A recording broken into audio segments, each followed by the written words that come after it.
This is Cast of Wonders, the young adult fiction podcast featuring stories of the fantastic.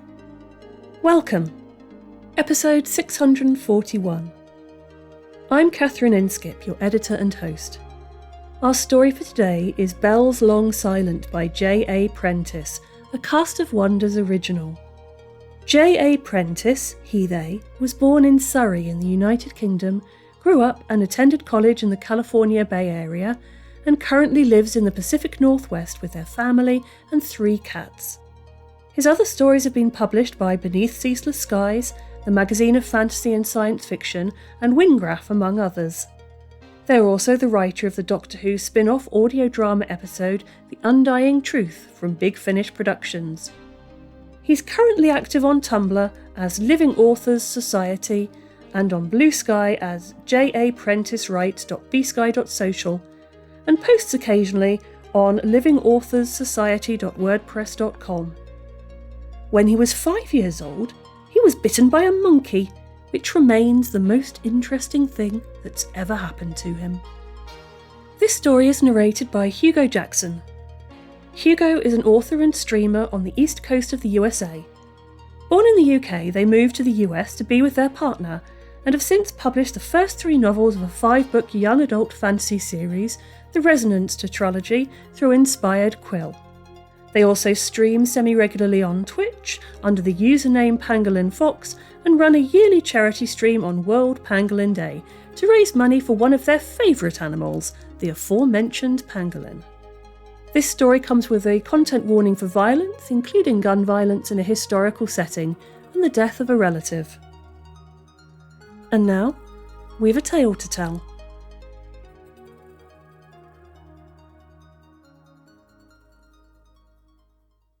Bells Long Silent by J.A. Prentice.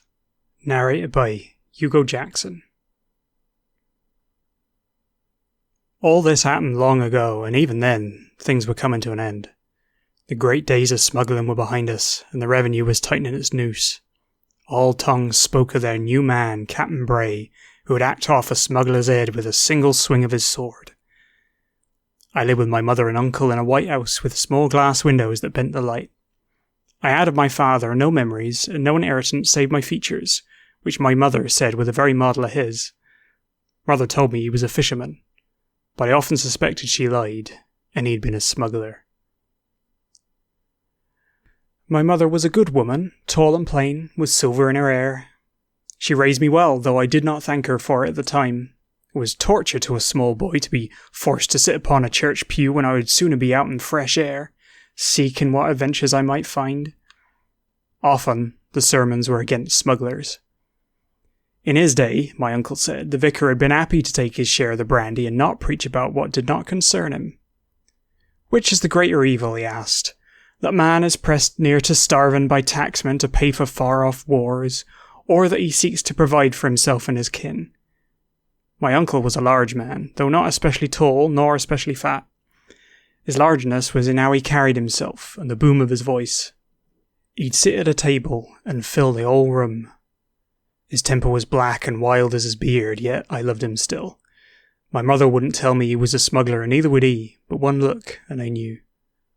Besides, there are the things he got: the good tea, boots that didn't leak, spices, and the money he kept us with. There was little money in Cornwall those days that wasn't ill-gotten, seeing as how the revenue men bled us dry with taxes and tariffs and other injustices. All day long my uncle would rant about the revenue men when he was drunk, and when he was sober, and when he was hungover also. Only at night would he be quiet. At night there was a silent danger in him, and knives gleaming in his eyes. Some nights he would go out and I would lie abed, listening to boots beating against the old roads and watching shadows pass. Down to the sea they were going, on smugglers' business. I'd close my eyes and dream of pirate ships and swelling waves and treasure. It was on a wet morning that I first heard the rumblings, like stray clouds before the storm when the wind started stirring. Down the pub they talked of it, though did not say what it was. I listened in, trying to look as though I wasn't. "Tonight," said old Nick, who was named not for his oldness but his wickedness, which showed in each gleam of his teeth and each wink of his eye, That's when it's coming in. Tonight, Joseph Tanner, who was only a few years older than I, though more than a few inches taller, took a long sip of his ale. That's soon. Tonight is soon, old Nick cackled. The brains on you, my boy, ought to send you up to university. Make use of that fine intellect. Just saying is all, Joseph flushed. Not long to put things together. All's put. Just bring yourself and your good waiters. Joseph hesitated. It's them, ain't it? The foreigners. Foreigners? They ain't from France. I know. Joseph took another swig of his ale. That's what bothers me. Old Nick snarled at him. Oh, he had a face for snarling, did old Nick. Like a bull terrier. Don't be taken fright now, boy. This is men's work. No place for softness in it. Joseph swallowed. Aye, of course. What they said after that, I don't know, for it was then that the barmaid saw me. If I didn't scurry, she said, she'd tell my mother. As threats went, it was a good 'un. My mother, when in one of her fits of religiousness, was more danger than a whole regiment, so I scarpered, with old Nick's laughter ringing in my ears.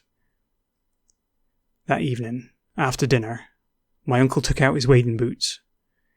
He met my eyes and I met his, though neither of us said a word. When the hour came for me to go to bed, I bid my mother and uncle a good night and went to my attic. I made sure the stairs creaked under my feet so they knew I'd gone. Then I waited, as the last light bled from the sky and the misty fingers of the sea fog reached up. Thick and grey they were, a pale grey that put me in mind of death. It took an hour, maybe more, with my breath held for what felt damn close to all of it. The night's cold crept through the walls, making me shiver. Then I heard boots, crunching on gravel. Our door creaked open and I saw the vast shadow of my uncle lumbering out. He called to old Nick, and old Nick called back, his shape bent in the mists. One by one their lanterns lit, burning low and red. There was no moon, and overhead all was black except the stars. Hurriedly I put on my best boots and crept out into the night. I followed the swaying lanterns from a distance, down onto the pebble beach. Tide was low. Gentle the swell came, and gentle it went, slow as a dying breath. "Stand ready," my uncle boomed. "Keep watch." They spread out along the shore, a line of men in wading boots, their lanterns burning. I crouched behind a rock and watched, looking for any sign of a ship, a flare of light, a glimpse of white sails, the paddling of the oars. There was no ship. Only silence, mist, and sea. A bell tolled. It was like a church bell, only grander and older, like a bell that might have sounded before the creation of the world. It filled the silence right up. More bells joined in, strange and dolorous. Never had I heard so many bells, and never would I again, not even when I went to London. I should have run then, but something stayed me. The bells fell silent. On the shore no one spoke, not even in a whisper. Then I glimpsed them. Barrels rising from the waters, dragged slowly to the shore as though they had a mind of their own. The barrels were lifted from the sea. Carrying them were sailors, drenched and ragged with white faces and strange eyes. The lantern light shone straight through them. One walked ahead of the others, carrying no burden.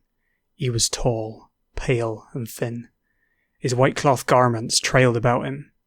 His eyes were two candle flames flickering against the black of the night. The fog curled around him, and he wore it as a cloak. "Hail, Duke," my uncle said. "We greet you, and the mistress you serve, Queen of Lyonesse the Drowned." The Duke looked at my uncle. "You know our price." My uncle swallowed. "Aye, we do." Two men stepped forward. One was old Nick, his wicked smile gleaming even without sun or moon. The other was young Kay, whose mother was the landlady of the inn. He puffed out his chest, but his lantern beams quivered. The lantern, at least, was honest. "You," the Duke hissed, his candle-flame eyes upon old Nick, "you would sign yourself to the service of Her Majesty beneath the waves?" "What can I say?" old Nick cackled. "I've cheated, I've stolen, and I've killed. Enough for one lifetime. But in Lyonesse, I reckon, I'll get a chance to do it all over again." And you, the Duke looked at Kay. You're willing to serve with us? Kay stuttered as he answered. We drew lots, my lord, and mine was the short straw. Yes, the Duke's voice grew softer. So was mine. He snapped his fingers and one of the ragged folk came scuttling up with parchment and dripping quill. The Duke offered them to Old Nick. Sign, and be ours.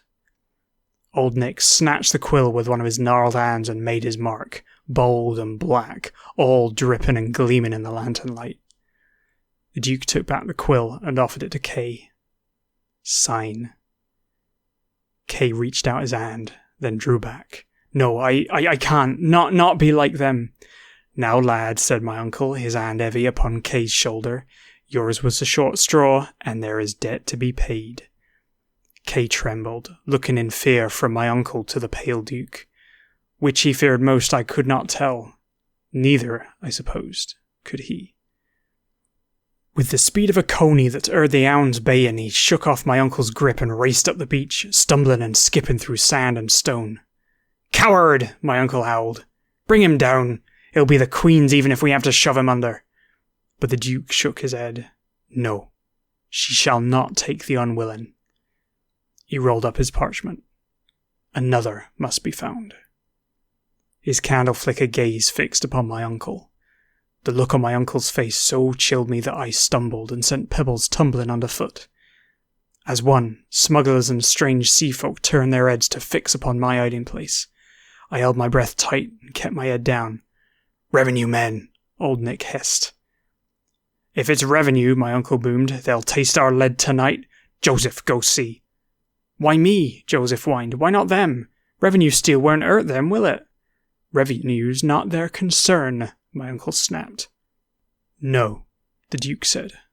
I'll go. I wasn't a fearful boy, but those words turned my guts to ice and stone. I heard his footsteps as he came. They were soft sounds, like raindrops landing on the earth. With each step he took, I felt colder, like mist was creeping round me. At last I couldn't take it no more. I leapt up, holding my arms wide. Don't fire! Please don't hurt me! Uncle, it's me! The Duke stood right before me. His expression softened, as much as a face like that could, and he turned to my uncle. Do you know this child?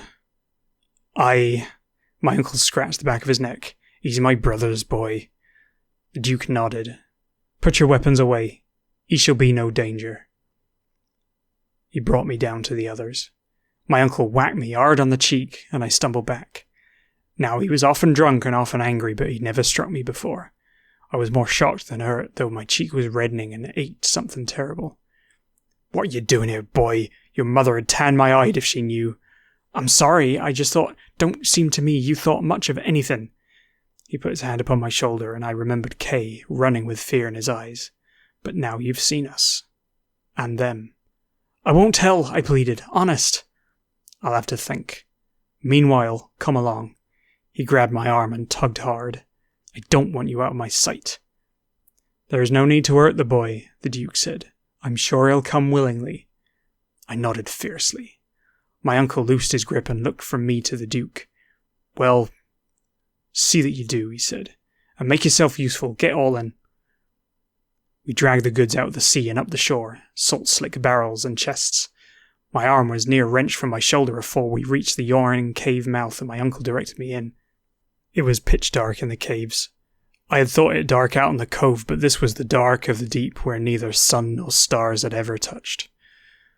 Our way lit by dim lantern light, we walked the strange worming tunnels for what seemed like forever, until we reached a rounded cave and my uncle signalled for us to halt. What a noise the barrels made as we dragged them in, wood and stone screaming. The Duke and my uncle moved away from the others into some shadowed side passage to speak alone. I made to follow, but the Duke shook his head, so I stayed put. I hardly looked at the barrels as the men opened them, though they were glistening with jewels and gold and ill-gotten goods. No, I was looking instead at the stone man carved into the wall above. The years had worn him smooth, almost shapeless, but I could still make him out.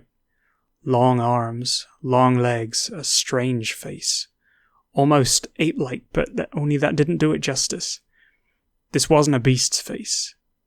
It was a face like the devil's own, smooth and long with a gaping mouth and empty eyes. There was a feeling to it. I can't put it into words, not being a writer, but mayhaps even a writer would find his ink dried up at trying to tell of it. It reminded me of the bells. Only the bells add beauty, and this held only dread. "St. Cuthbert," said the Duke. He was standing beside me. I hadn't heard him come back on account of him being so quiet on his feet. His eyes were also fixed on the stone man. "Pardon, sir?" I asked. "The locals say it is a carving of Cuthbert, an English missionary, a man of Christ." "Oh," I said. "They are wrong."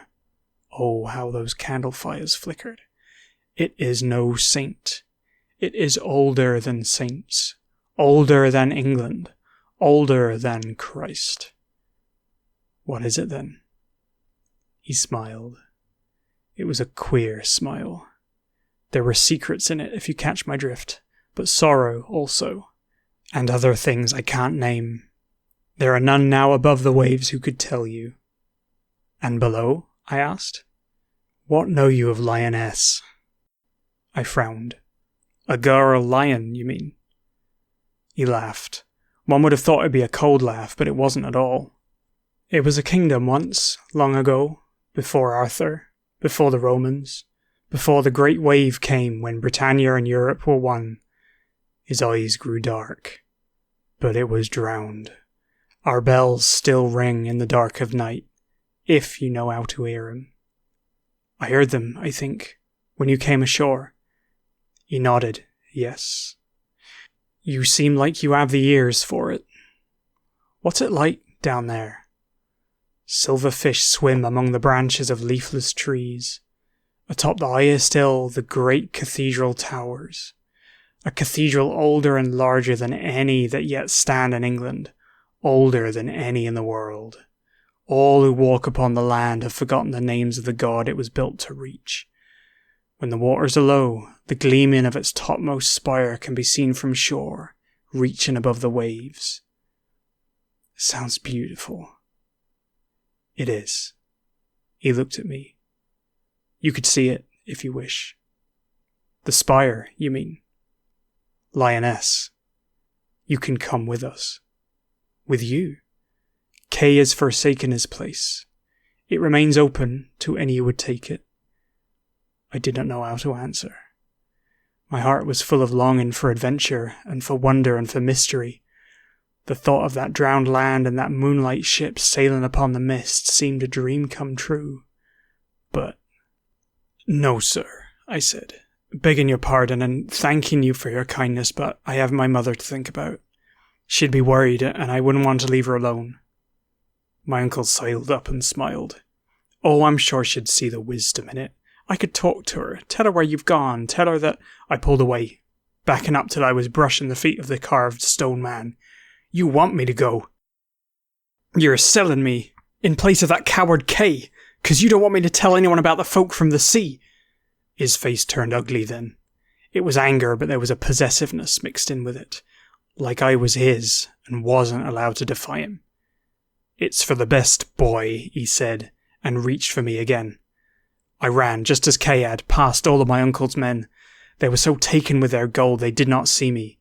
I ran out into the dark, winding tunnels between the caves. "After him!" my uncle shouted. "Not unwilling," the Duke snarled. "I will not take him unwilling." "Oh, he'll be willing," my uncle barked. "Just need some persuading, that's all." I ran on. I wasn't sure whether I wanted to go to Lioness or not, but I was sure I didn't want to be traded by my uncle, nor to be silenced about what I'd seen. I wove through the black labyrinth with my uncle's men chasing me, their voices calling in the shadows. Sometimes they promised, sometimes they threatened, sometimes they called me my name, sometimes they simply swore. All sounded the same to me, with my heart thundering and my legs pounding and the caves pressing in. Then I heard the whistle of the night wind and smelled the sea upon it. Rounding a corner, I saw the light. First it was a pinprick, then a circle, then a yawning mouth. "Boy!" I heard old Nick calling. "It won't be so bad down below. You and me, eh? You and me." On I raced, though my lungs burned until I shot out into the misted starlight. There was the slightest hint of daylight, a splotch of growing red staining the waters. My fear and relief was so great that when I tripped and fell face first onto the stones I hardly noticed the hurt. Then came a click-click-click of pistols, and a crunching of leather boots on pebbled sand. When I looked up, I saw the boots first, then their smart coats. Before they spoke, I knew what they were. Revenue men. "Here's one," a gruff-voiced man said, snatching my arm and hauling me to my feet. Pitiful little fish. I'd toss him back were he dangling from my hook. The man had a face full of cruelty. He trembled with it, like a dog straining upon its leash. "Please," I begged, "please don't send me back." "That's enough, Templeton."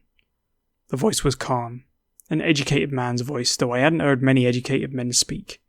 He sounded like our preacher wanted to sound. "Aye, sir, Captain Bray," said Templeton, and set me down. Bray had a soft face and long, delicate hands. They didn't seem like a killer's hands, yet it cleaved a head clean from its shoulders. The sword hanging by his side was a testament to that. He wore his hair neatly combed back from his pale face.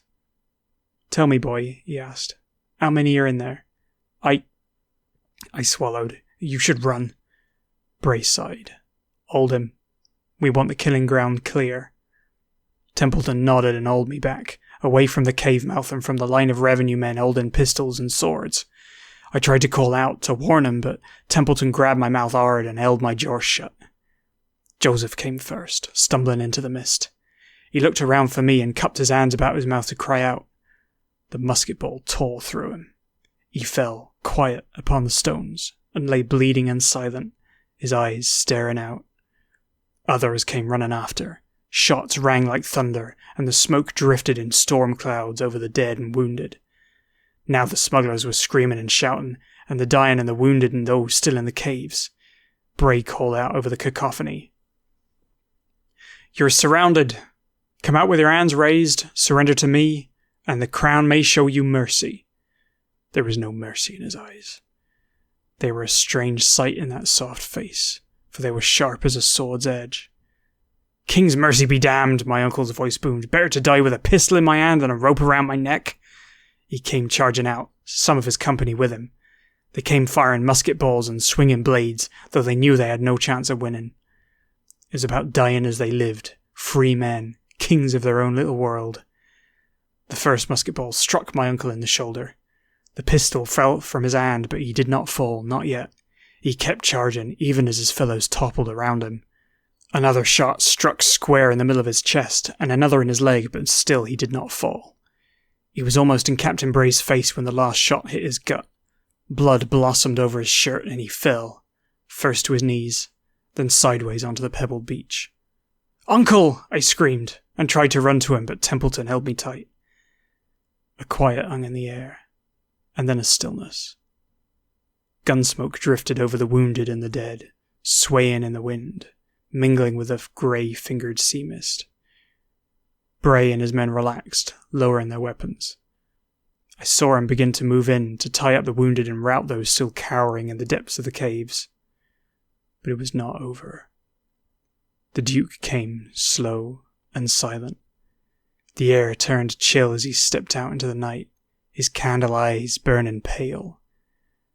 I heard the gasps of the revenue men, their quiet prayers and curses. Bray alone stood uncowed, but even in him fear was blooming. "Fire!" Bray ordered. "Forgotten King, fire!" They fired, their shots ringing and thundering. The Duke stood and let their musket balls pass through him. It was as though he had no more substance to him than moonlight and mist. When the firing was done, and the revenue men scrambled to reload, he strode forward, as though nothing had happened at all.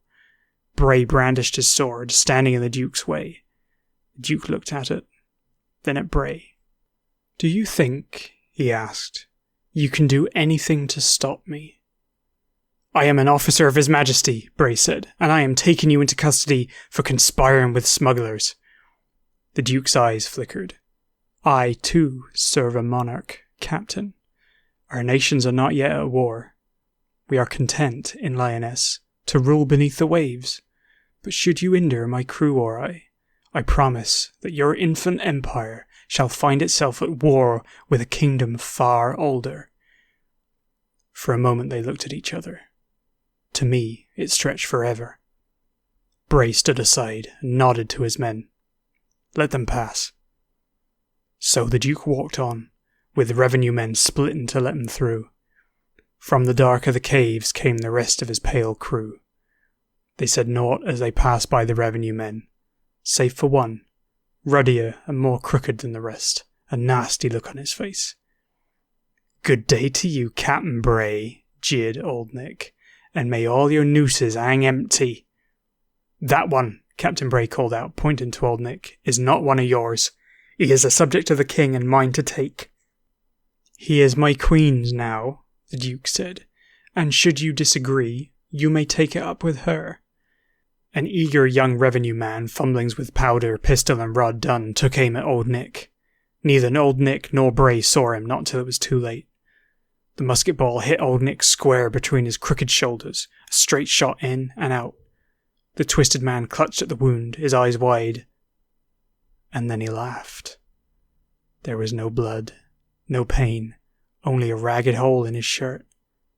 Bray stared in disbelief. "Ha!" Old Nick cried. "I'll live forever! Forever!" He looked down at my uncle. "More fool you. If you'd taken the deal yourself, you'd never have taken a musket ball." Dancing a jig, he carried on towards the surf. There, with the others, he marched onwards and downwards, till they vanished beneath the tide. All but one. The Duke stood alone upon the shore, with the rising sun lancing redly through him, as if he were naught but thin silk. He looked at me. "It's not too late. The way lies open still." I shook my head. He nodded. "Still," he said, "it is open." He followed his crew down to the brine, to meet their queen and long-drowned lioness, to walk grey forests where silver fish swam, and to see dappled light dance above. The revenue man released me, and I ran among the dead to where my uncle lay. He was not dead, not yet. Still he breathed, like some beached whale slowly dying. If this were a story, he would have spoken to me. He would have told me he was wrong to have tried to sell me. He would have told me the truth of my father. He would have told me to be a better man than he was. But it was not a story. He lay there, gasping, with blood bubbling upon his lips, and half-lidded eyes, staring at nothing. Then he died, and I knelt on the cold beach, my cheeks wet with tears. Captain Bray and his men took me with him to an inn in a nearby village where they had set up a temporary headquarters. The locals regarded them with looks of quiet poison, but dutifully served ale and guided them to their rooms. I was given one to myself and told to rest, but I could not sleep, not with the night's happenings echoing in my mind. A few hours later, one of Bray's men came, saying the captain wished to speak with me. I nodded and followed him downstairs. I was for prison, I thought, if not the gallows or the colonies. I was a smuggler, or a smuggler's nephew at least. They could hang you for being a smuggler's nephew, probably.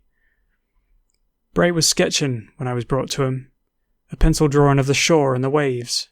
There was skill in his markings, though I knew little about art. He had an eye for beauty. "Ah, young William, sit down," he said, gesturing to a chair. "Will you take tea with me?" I hesitated, but he turned to the man who had brought me in anyway. "Bring us tea." The man nodded, and he was away. Bray turned to me, his long fingers pressed together. "What happened on the beach? I am not a man unexperienced in the ways of the world, yet I am at a loss to explain it. If you could shed any light, His Majesty would owe you a great debt." He seemed a decent man, and clever also. There was nothing of the brute I had expected in him. Moreover, I knew what I had seen the night before was unnatural, and there may have been devilry in it, what with the signing of contracts and the talk of souls bound in service. I may not have been the most God-fearing of children, but I still felt a shudder at the thought of hell and damnation. Yet I looked him in the eyes, and I said, "I saw nothing, sir." Whatever else he was a revenue man. No smuggler was ever convicted by a Cornish jury, they say, and I reckon that is true. For if it was a choice between the devil himself and the revenue, I would align myself with Lucifer. Bray sighed. Of course. The man returned with the tea. We drank in silence, though I did not care for the taste, and then Bray told the man to take me home. You won't hang me then? I asked. Bray looked at me with baffled amusement over the brim of his teacup. Good Lord, no. You're only a child. And after last night, I hardly think you need any more frightening. When I returned home, my mother embraced me, weeping as she wrapped her arms around me. Thank the Lord, she cried again and again. He has not been taken. After that day, I never did go down to the sea again to spy upon the smugglers. I never asked after their doings. I attended church every Sunday with my mother. As I grew older, I became a fisherman, as she said my father was, and I did not question whether this was true. I got married and had 3 children, all daughters. It is an ordinary sort of life, but I have found adventure even in the most ordinary of things. I have held my children in my arms when they were new and small. I have felt the thrill of a good catch, the pilchard heaped in my nets, black and wriggling. I've seen the sun setting red upon the waters, and the sky all aflame. But some nights, when all is quiet and still, I lie awake and listen for the bells tolling beneath the sea. I almost never hear them. I was absolutely thrilled to read this story in the slush pile. My mother's side of the family is Cornish, mostly fishermen and farmers rather than miners, and I grew up with occasional stories of the Lanyons and the Sweets. One of them, an Uncle Pip, whose every other word was a profanity, would probably have been right at home in this story. Although the author isn't themselves Cornish, I think they've done the duchy justice in the setting. The trope of the lost submerged land is a well-established part of local mythology, and you don't need to travel far to find ancient carvings inside sea caves. Saints' names are everywhere, a testament to just how many early missionaries found Cornwall a bit too heathen to survive. And then there's the sea itself, liminal, powerful, and always a little alien, even now. William, the protagonist of this story, is presented with an interesting choice, but in this case the call to adventure is refused. He knows what it is to grow up fatherless, and turns down the wonders of the land beneath the waves to stay with his mother and raise a family of his own. In some ways, Bray, the captain of the excisemen, makes a similar offer. For William and Bray to share their understanding of the mysteries they witnessed, and through that to serve the crown and take a step into a wider world beyond Cornwall's borders. That too William refuses, in loyalty to the community he belongs to. It might not have always treated him as well as he deserves, but the ties of place, identity and community are strong ones. Join us again soon. We love bringing you the best audio fiction week after week, but we can't do it without your support. Your donations pay our authors, our narrators, our servers and our staff. Please consider supporting us with a monthly donation through either PayPal or Patreon. You can also review us on Apple Podcasts, request us on Spotify, and consider the stories we publish for award consideration. There are lots of ways you can help. You can join the discussion on the EA Discord and visit us on Blue Sky at castofwonders.org. Come say hello. Cast of Wonders is brought to you by editor Catherine Inskip, assistant editor Alicia Caparaso, associate editors Rebecca Arn, Tanya Adelit, Amy Brennan, Cuppa Cobb, Becca Miles, Ray O, Samuel Poots, Emma Smales, Denise Sudell, and Rin Yi. Our editorial assistant is Amy Brennan, and our audio producer is Jeremy Carter. Cast of Wonders is part of the Escape Artists Foundation, a 501c3 non-profit, and this episode is distributed under the Creative Commons Attribution, Non-Commercial, No Derivatives 4.0 International License. That means you can download or listen to the episode on any device you like, but you can't change it or sell it. Our theme music is Appeal to Heavens by Alexei Nov, available from Promo DJ or his Facebook page. Thank you for listening.